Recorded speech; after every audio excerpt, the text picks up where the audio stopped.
Այսօր աշխարհում հազարավոր մարդիկ անգիտակցաբար դառնում են թրաֆիքինգի զոհը։ Այս շահութաբեր արտադրությունը, հաջորդելով թմրավաճառքին, համարվում է ամենաարագ աճող հանցավոր բիզնեսն աշխարհում։ Մեր հաղորդման շրջանակներում մենք փորձելու ենք ելքեր գտնել եւ առաջարկել լուծումներ թրաֆիքինգից խուսափելու համար։ Բարի երեկո, եթերում բանուգործ հաղորդումն է։ Մեզ մոտ գրանցվելու համար զանգահարեք 060 50 33 17 հեռախոսահամարով։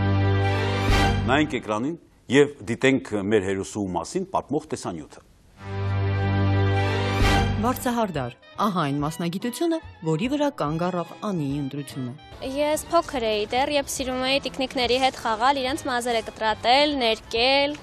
տարբեր գույներով։ Փոքրուց շատ եմ սիրել մազերի հետ խաղալ։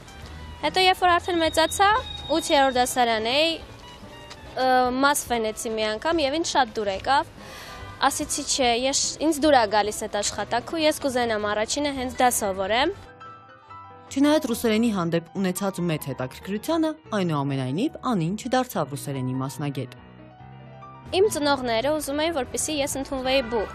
որ իմ առաջին ես դառնայի ռուսերենի մասնագետ։ Ես էլ էի շատ ուզում, բայց ավելի շատ ուզում էի դառնայի վարսավիր, առաջին մասնագիտությունն ուզում էի ընտրեի վարսավիր, հետո նոր մասնագետ ռուսերենի։ Այդ իսկ պատճառով 10-րդ դասարանս ավարտելուց հետո ես ընդունվեցի ուսումնարան։ Չեմ փոշմանել, որ ունեմ այս մասնագիտությունը, սակայն կուզենայի նաև լինեի ուրիշ ինչ-որ բաների մասնագետ, այսինքն կուզենայի լինեի ռուսերենի մասնագետ ավելի շատ։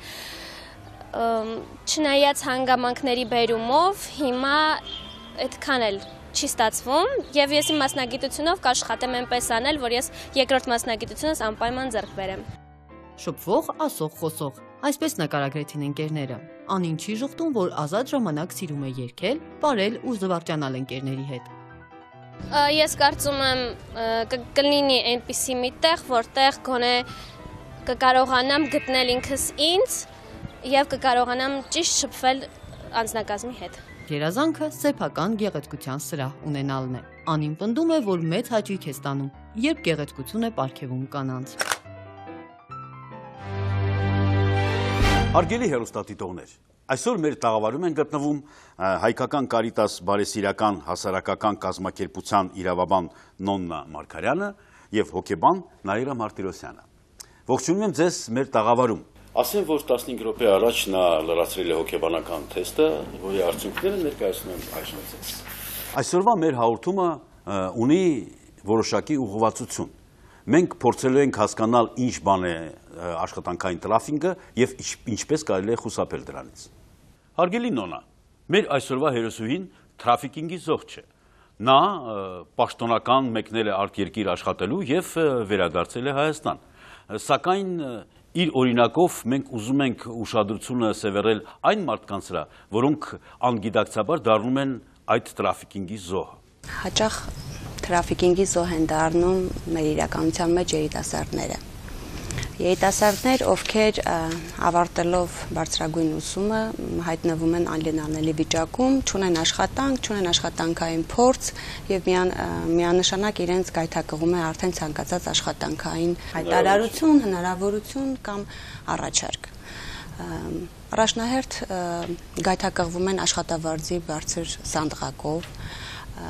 գայթակղվում են արտերկրում հիմնականում աշխատելու հնարավորությունով եւ առանց խորությունները ուսումնասիրելու նրանք հայտնվում են անելանելի վիճակում, որի արդյունքում էլ դառնում են տրաֆիկինգի զոհեր։ Խարդախությամբ, խաբեությամբ շատ մարդիկ համաձայնվում են աշխատել արտերկրում եւ շատ ուշ են հասկանում, թե ինչ աշխատանքի իրենց սպասում եւ ինչ վարձատրություն։ Ինչ կասեք դրա մասին։ Տրաֆիկինգը ինքը հենց մարդկանց շահագործումն է եւ տրաֆիկինգը իր մեջ ներառում է 3 բաղադրատ տարրեր. գործողություն, միջոց եւ նպատակ։ Գործողությունը հենց մարդկանց հավաքագրել, տեղափոխելն է, միջոցը դա սպառնալիքը, ուժի սպառնալիք կամ խարդախություն կամ խաբեություն, իսկ նպատակը միանշանակ շահագործումն է։ Բայց նախքան տրաֆիկինգի զոհ դառնալը, մենք հորդորում ենք բոլոր քաղաքացիներին, որպեսզի նրանք իմանան տարական մի քանի գիտելիքներ կամ մի քանի խորհուրդներ հետևելով անպայման իրականության մեջ իրագործեն այդ։ Առաջինը երբեք ոչ մի պարագայում անձը հաստատող փաստաթուղթը, անձնագիրը կամ ճամփորդական փաստաթուղթը չտալ այլ երկրորդ կամ երրորդ անձի։ Նախքան գայթակղված հնարավորություններով կամ աշխատանքի լավագույն տարբերակի գնալու համար նախքան մեկնելը նախ մանրամասնորեն ուսումնասիրել աշխատանքային պայմանագիրը, եթե կա այդպիսին, ուսումնասիրել կետ առ կետ, որտեղ հստակ նշված կլինեն պայմանները։ Նախքան մեկնելը, Հայաստանից նախքան մեկնելը, նա պետք է իր բոլոր փաստաթղթերը, պայմանագիր, հրավերք, վիզա, անձնագիր, անձը հաստատող փաստաթուղթ անպայման ունենա իր ձեռքում կրկնօրինակները եւ անգամ կրկնօրինակները պետք է թողնի իր հարազատների մոտ։ Միանշանակ պետք է ունենա բոլոր այդ փաստաթղթերի պատճենները, կրկնօրինակները եւ այդ կրկնօրինակները նա պետք է պահի առանձնացված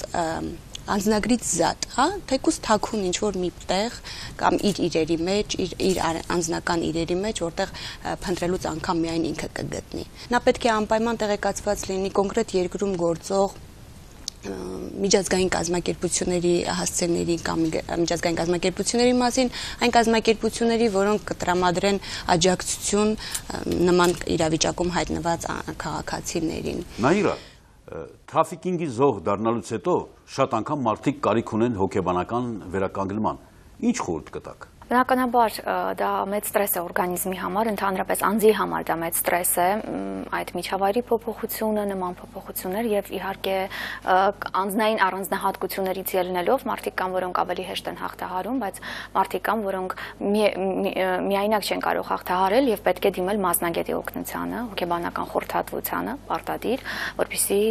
հետագայում որևէ լուրջ խնդիրների առջև չկանգնեն։ Դա կարող է խանգարել մարդուն ապագա գործատուների հետ հանդիպելու։ Այո, կարող է խանգարել տագնապայնություն, վախ։ Օրինակ մարդը մեկնում է արտերկիր եւ կորցնում է անձնագիրը։ Ում պետք է դիմի։ Ինչ քայլերի հաջորդականություն նա պետք է կատարի այդ հարցում։ Հայտնվելով արտերկրում եւ կորցնելով անձը հաստատող փաստաթուղթը, քաղաքացին միանշանակ պետք է դիմի դեսպանատներին կամ հյուպատոսական ծառայություններին։ Անի մասին ավելի լավ պատկերացում կազմելու համար եւ նրան ցանկալի աշխատատեղերը հստակեցնելու համար նայենք էկրանին։ Անի Խարբերդյան, 23 տարեկան, վարսահարդար է։ Իրեն համարում է աշխուժ, շփվող անձնավորություն։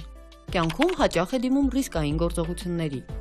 Իր կատարած աշխատանքի համար ցանկանում է ստանալ աշխատավարձ 85,000-ից 100,000 դրամի սահմաններում։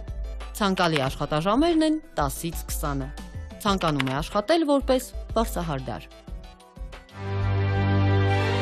Անին ցանկանում է աշխատել միայն վարսահարդար։ Ինչ կասեք դրա մասին։ Միայն վարսահարդարը յուրաքանչյուր մարդու ընտրությունն է աշխատել, ընտրել իր աշխատանքը, այն ինչ որ ինքը ցանկանում է։ Դա նրա մասնագիտությունն է, նա 2 տարի աշխատել է վարսահարդար։ Ես կարող եմ միայն խրախուսել, եթե մարդը լավ է կատարում իր աշխատանքը կոնկրետ, դա խրախուսելի է։ Ձեր առաջ հոգեբանական տեստի արդյունքներն են։ Որ կետերը ուշադրություն դարձրեցին ձեզ։ Ինձ շատ գրավեց այն, որ Անին բավական այստեղ մի հարց կա, որքանով է ձեզ համար կարևոր աշխատանքի սիրված լինելը։ Անին շատ կարևորում է եւ այստեղ նկատվում է, որ ինքը շատ սիրում է իր մասնագիտությունը, եւ դա շատ կարևոր է, որ մարդը սիրում է այն գործը, ինչ որ ինքը անում է։ Եվս մեկ կետ էր կարևոր, եթե շատ եք սիրում ձեր աշխատանքը, բայց չեք կարողանում հարմարվել աշխատակազմին, ինչպես կվարվեք։ Անին նշել է, որ կփորձի զրուցել աշխատողների հետ եւ հարթել իրադրությունը։ Այստեղ խոսքը գնում է այն մասին, որ Անին բավական հաշտարար է, խաղաղասեր է եւ կոնֆլիկտային անձնավորություն չէ, ինչը որ նրան շատ կարող է օգնել աշխատանքի մեջ։ Սա շատ գովելի է, բնականաբար։ Իսկ դուք կասեք նոնա։ Համամիտ եմ մեր հոգեբանի հետ, բայց ինձ շատ գայթակղեց, եթե շատ եք սիրում ձեր աշխատանքը, բայց չեք կարողանում հարմարվել աշխատակազմին, ինչպես կվարվեք, կփորձեմ զրուցել աշխատողների հետ եւ հարթել իրադրությունը։ Դա խոսում է իր հաղորդակցման հմտությունների մասին, որ նա ամեն պարագայում հակված է առաջ գնալուն կամ փորձելուն, հա, իմ համար առաջնայինը հաղորդակցման հմտությունները, եթե անձը ունի այդ հաղորդակցման հմտությունները, իմ համար շատ գովելի են։ Եկեք քննարկումը շարունակենք Անիի ներկայությամբ։ Անի, համեցեք մեզ մոտ։ Բարև ձեզ։ Անի, նախկինում ռուսերների հանդեպ մեծ սեր ունեիք։ Ինչպես որոշեցիք վարսահարդար դառնալ։ Ես շատ փոքրուց եմ սիրել այդ մասնագիտությունը, փոքր ժամանակ դեռ խաղալիքների, տիկնիկներիս վրա էի փորձարկումներ անում, ներկում էի, սանրում էի տարբեր ձևերի։ Հետո արդեն 8-րդ դասարանում շատ էի ուզում դառնալ վարսավիր։ Ասեցին դուրս գամ եւ սովորեմ վարսահարդար որպես։ Հետո ասեցի լավ, ավելի լավ է ես սովորեմ 10 ավարտեմ եւ ընդունվեմ ուսումնարան, որտեղ ես 2 տարի կկարողանամ սովորել եւ հետո հետագայում կկարողանամ արդեն լավ վարսավիր դառնալ։ Այդպես ավարտեցի 10-րդ դասարանս, ընդունվեցի ուսումնարան, սովորեցի եւ հիմա շատ հաճույքով աշխատում եմ։ Ինչպես ստացվեց, որ դուք Հայաստանում չաշխատեցիք որպես վարսահարդար, այլ օրինական ճանապարհով մեկնեցիք Ղազախստան։ Ես ինձ հրավիրեցին հայեր, որոնք բացել էին իրենց վարսավիրանոցը։ Նրանք հրավիրեցին ինձ, ես ընդունեցի հրավերքը եւ գնացի եւ ոչ մի փառք Աստծո, ոչ մի խոչընդոտ այնտեղ չեղավ իմ հետ կապված։ Այդպես աշխատեցի, չնայած որ 2 տարի աշխատելուց հետո խնդիրներ առաջացան Երևանում եւ ես հետ վերադարձա։ Հարգելի փորձագետներ, ինչ խորտ կտակ անեին միջև գործատուների հետ հանդիպումը։ Ամեն պարագայում գործատուի հետ շփվելու ժամանակ պահանջեք համապատասխան փաստաթղթեր, պահանջեք պայմանագիր եւ ոչ մի պարագայում անմիջապես մի ստորագրեք այդ պայմանագիրը առաջին իսկ րոպեների ընթացքում։ Ծանոթացեք պայմանագրի կետերին, ծանոթացեք պայմանագրում նշված պայմաններին, նոր որոշում կայացրեք ստորագրել կամ չստորագրել։ Արդյոք դուք կարող եք օգտագործել ձեր Ղազախստանում աշխատած փորձը ճիշտ ներկայացնելու, հրամցնելու, որ դա եղել է ձեզ համար առավելություն, որտեղ դա միանշանակ բազմազանություն է, կարողանաք դա ներկայացնել գործատուին, որպեսզի լինի համոզիչ այդ տարբերությունը կամ այն փորձը, որ դուք ձեռք եք բերել։ Այո, որտեղ ես այնտեղ շատ մեծ փորձ ձեռք բերեցի։ Այնտեղ այնպես չէր, ինչպես այստեղ։ Ինչն է տարբերությունը։ Երևի ավելի բարձր մակարդակի վրա էին այնտեղ աշխատում եւ վարսահարդարման եւ ներկերի եւ ամեն ինչի մի խոսքով։ Մենք մեր աշխատատեղերի բազայից Անի Խարբերցյանի համար առանձնացրել ենք վարսահարդարի 3 աշխատատեղ բնական։ Պատրաստ ես գնալ գործատուների մոտ։ Պատրաստ եմ։ Հարգելի հեռուստատեսություններ, գնանք գործատուների մոտ եւ տեսնենք ինչ է սպասում մեզ։ Մեր մասնակիցն է հարցազրույցը կայացրել։ Հարցազրույցը անցավ նորմալ։ Ինչ որ մի գործ կանը եւ կտեսնեն։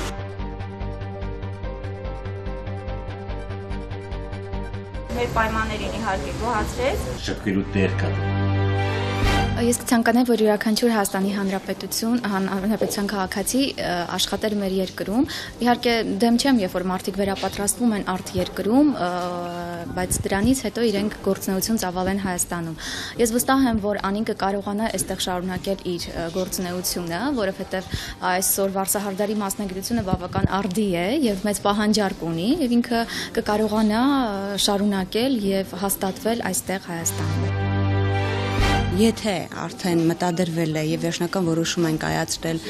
գնալ ուսման կամ աշխատելու նպատակով, միայն ու միայն գնալ լեգալ ճանապարհով, միայն ու միայն գնալ կնքված պայմանագրերով, սահմանված օրենսդրության համապատասխան, որպեսզի ոչ մի պարագայում չդառնան թրաֆիկինգի զոհեր։ Բանուգործը առաջարկում է հետևյալ թափուր աշխատատեղերը. որակի վերահսկող 90,000 դրամ, անգլերեն լեզվի մասնագետ 100,000 դրամ, շեֆ խոհարար, օրական 10,000 դրամ։ Տնտեսության գլխավոր ճյուղերում տեղի են ունեցել զբաղվածության կառուցվածքի էական փոփոխություններ։ Արդյունաբերության եւ շինարարության մեջ զբաղվածների թվաքանակը 1990 թվականի 41,6%-ից նվազել է մինչև 2005 թվականի 15,4%-ը։ Գյուղատնտեսության եւ անտառտնտեսության մեջ զբաղվածների տեսակարար կշիռը 1990 թվականի 17,7%-ից դարձել է 46,2%։ Շիկ գեղեցկության սրահ, վարսահարդար, աշխատանքային ժամերն են 9-ից 20-ը, շաբաթվա մեջ 1 օրը ըստ ցանկության տրվում է հանգիստ, աշխատավարձը պայմանագրային։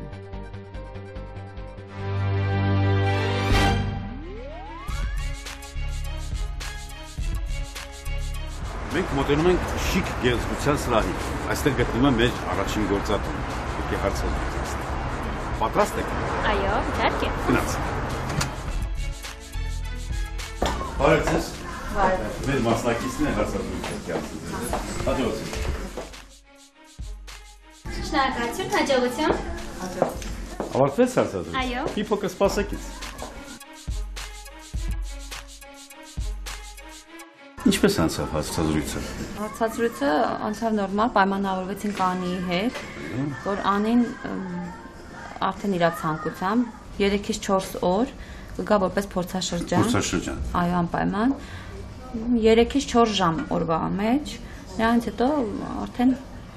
Անցնում մշտական աշխատանքի։ Այո։ Լավ պայմանավորվեցինք, շնորհակալություն։ Ստեսուն։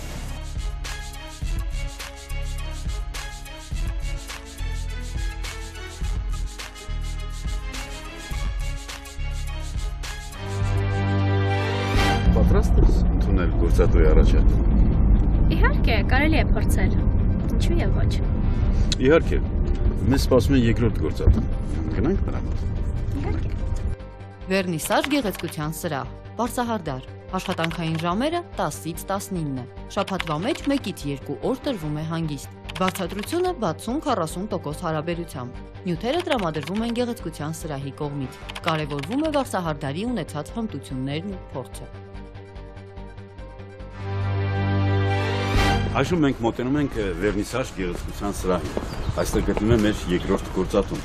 պատրաստ ես հարցազրույց անցնել։ Այո, իհարկե։ Հույսով եմ, որ ամեն ինչ լավ կգա։ Գնացինք։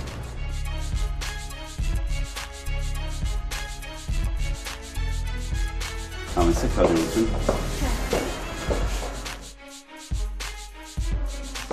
Ավարտվեց հարցազրույցը։ Այո, ավարտվեց։ Ինչով ավարտվեց։ Գոհեին,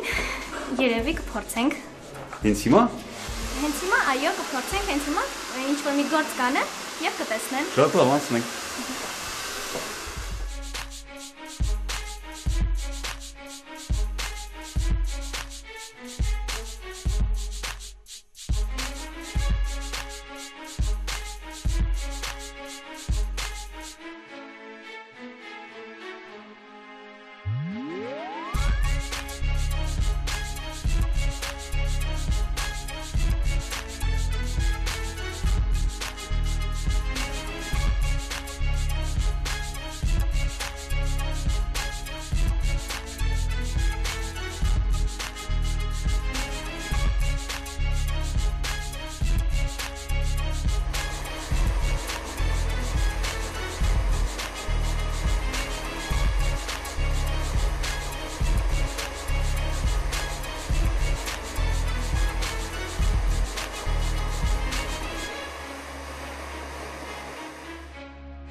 Կարելի է։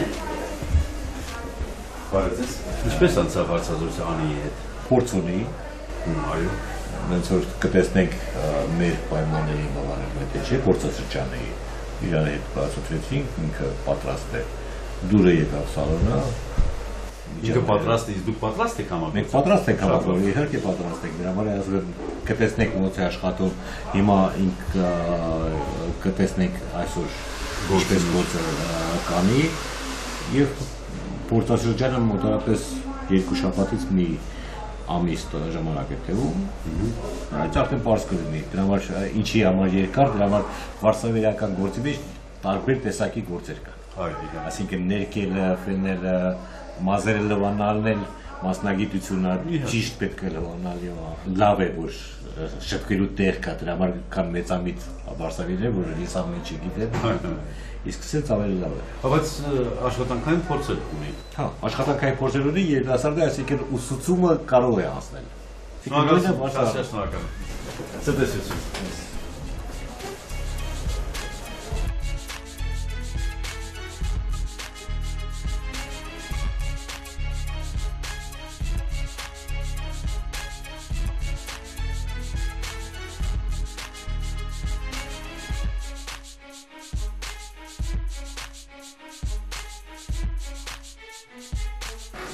Դուք գոհ եք ձեր մազերի վերջնական տեսքից։ Շատ։ Այսինքն ձեզ աշխատանքը դուր եկավ։ Իսկ ձեզ կներեք։ Այո, Դուք պատրաստ եք համագործակցել։ իհարկե։ Շատ հաճելի է լսել նմանատիպ բնութագիր։ Շատ հաճելի է ունենալ Աննի պես լավ մասնագետ։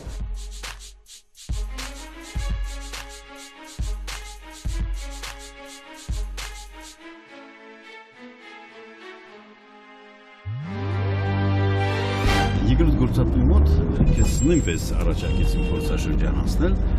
բայց հնարավորություն տվեցին ցույց տալ քեզ գործի մեջ։ Աշխատակիցների հետ զրուցելիս ես հասկացա, որ նրանք հաճույքով կաշխատակցեն քեզ հետ, դուր եկավ եւ քո արագությունը եւ հմտությունները։ Դու ինչ կարծիք ես։ Ինձ շատ դուր եկավ։ Ես էլ կուզենայի համագործակցել իրենց հետ։ Շատ լավ, մենք ունենք դեռ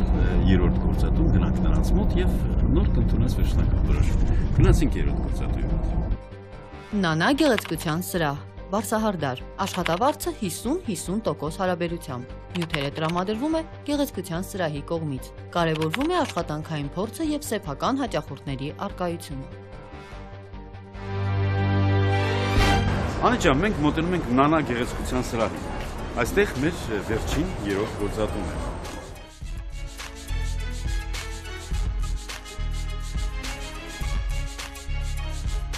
Բարև ձեզ։ Բարև ձեզ։ Մենք եկել ենք տնօրենի հետ հարցազրույց անցնել։ Ես տնօրենն եմ։ Հաճելի է։ Համեցեք։ Համեցեք։ Հաջողություն։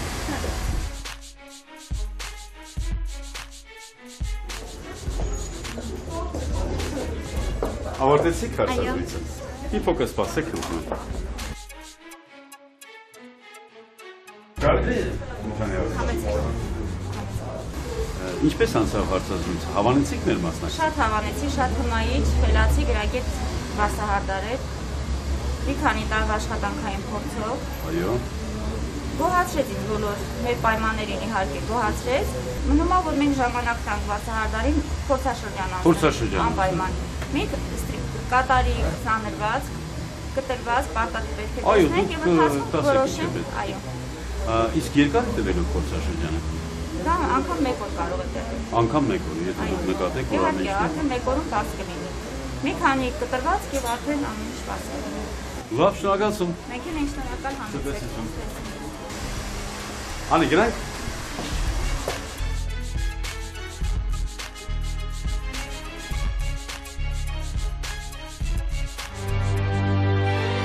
Մենք 3 գործատուների մոտ էլ հարցազրույց անցանք։ Երեքն էլ հավանեցին քեզ եւ ցանկացան քեզ տեսնել